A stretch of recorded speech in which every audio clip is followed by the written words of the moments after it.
akwai kariya da tsari ga tsafi da sihiri da mugun baki.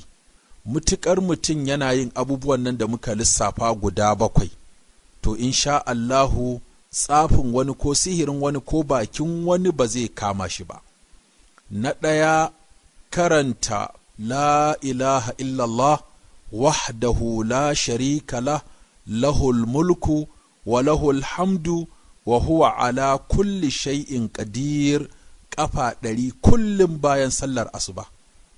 Abu na biyu, karanta qul huwallahu da falaki da nasi a tofa a hannu a shafe jiki sau 3 idan za a kwanta.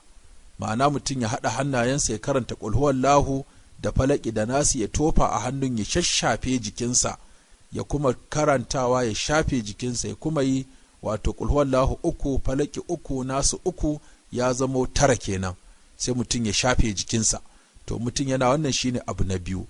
Abu na 3 shine mutum ya dinga karanta hasbiyallahu la ilaha illa huwa alaihi tawakkaltu wa huwa rabbul arshil azim, ƙafa 7 da safe, ƙafa 7 da yamma.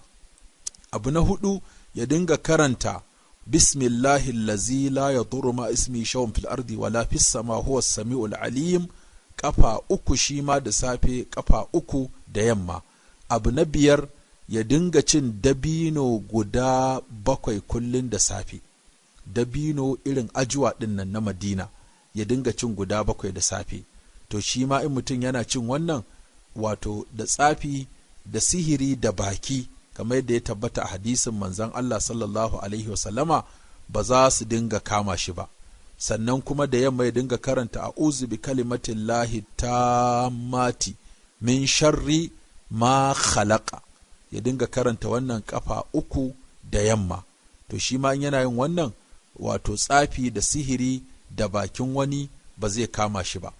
Sannan sai na 6 ya dinga karanta amanar rasulu bima unzila ilaihi zuwa ƙarshe a lokacin da zai kwanta bacci. Sannan abu na 7 ya dinga kwanciya da alwala. To waɗannan duk sun tabbata a hadisan manzon Allah sallallahu alaihi wasallama. Idan mutum yana yin wannan, Allah zai ba shi kariya daga bakin wani da tsafin wani da sihirin wani da makirce-makircen wani.